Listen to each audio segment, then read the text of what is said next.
What are septuplets and how do you play them? Let's dive into the fundamental field needed to play these.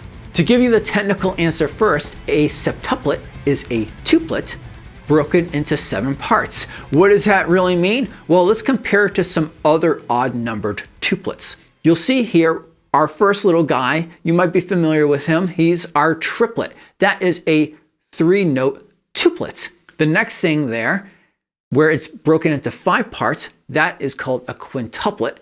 And you may have guessed that last grouping there, where it's broken into 7 parts, that is our septuplet. Now it's important to note that the septuplet is technically 16th note septuplets is what you would call them. That's because you'll see there's that double line above it. That double line denotes that these are 16th notes. What's the timing or feel of these? Well, they're faster than normal 16th notes, which would be groups of 4.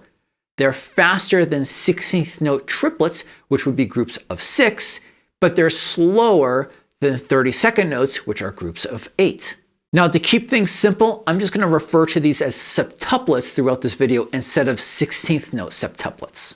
Now, if you've worked with one of the earlier tuplets before, the triplets or the quintuplets, you'll know that because of the odd grouping, when you first try to play them, it can be uncomfortable, can feel strange, trying to understand the timing between each hit. But don't worry, we're going to go through exactly what you need to do today to be able to develop that sense of time. If you're looking to also develop how to play triplets or quintuplets, then if you check out the description below, you'll find links to the videos on that as well.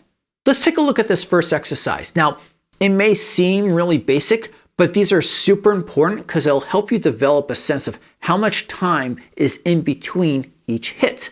Because these are almost as fast as 32nd notes, and each exercise requires you to play this consecutively with the same hand or foot, it's really important to take these slow. We're going to start these at 40 beats per minute. Now, while it is important to be able to play these evenly spaced out each hit, it's also important to have a good sense of where to land on the beat when you're coming back from a rest. So how I want you to do this is I want you to play just one of these exercises for 2 measures and then rest 2 beats. Then play for 2 measures, rest 2 beats. Repeat this over and over again, and given enough time, you will start to correctly land on the beats. And when you start playing, that the timing, the evenness between each hit will become more correct. Let me demonstrate for you this with just the right hand pattern.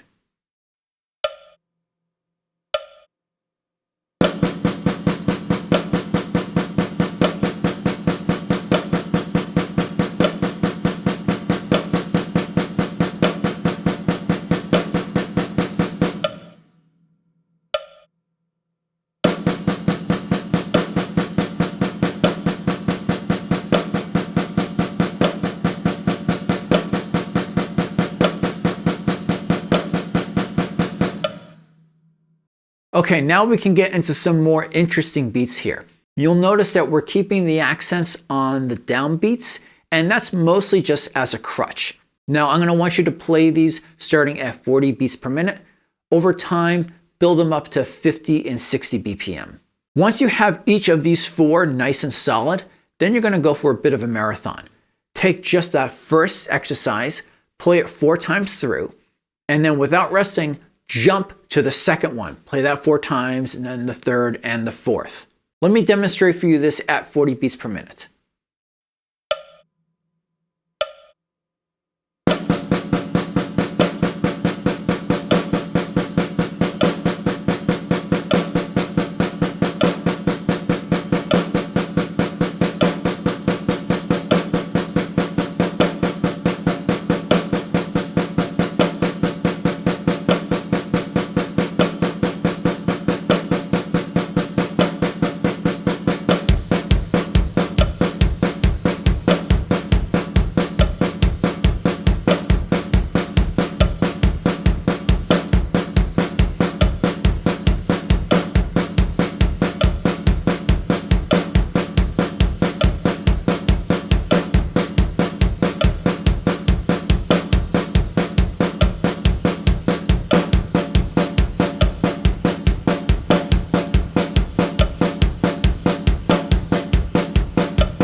Now we're going to do something really screwy with the rhythm.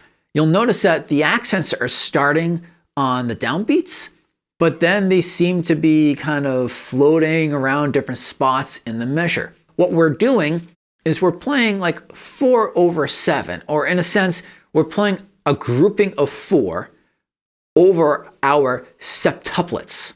Let's take this second exercise for an example. You'll see that the pattern is an accented right, kick, right, left. We play that grouping of 4 7 times, and that adds up to one measure of 4/4. Like before, start off at 40 beats per minute, over time build up to 50 and 60, and once you have everything really solid, go for the marathon. Let me demonstrate for you this at 50 beats per minute.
I like to think of this last set as the fun grouping.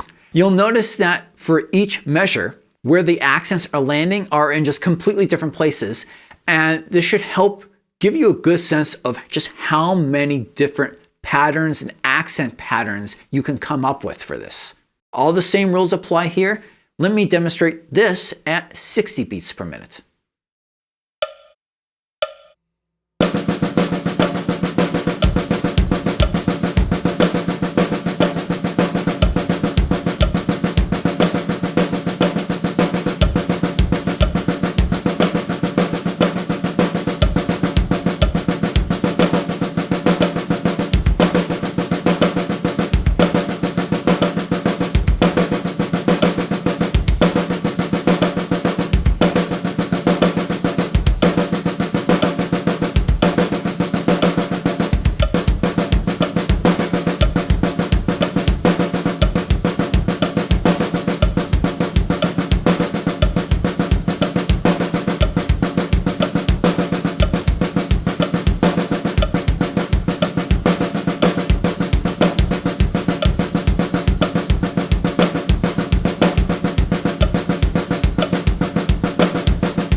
Working through today's exercises are going to have some surprising other benefits.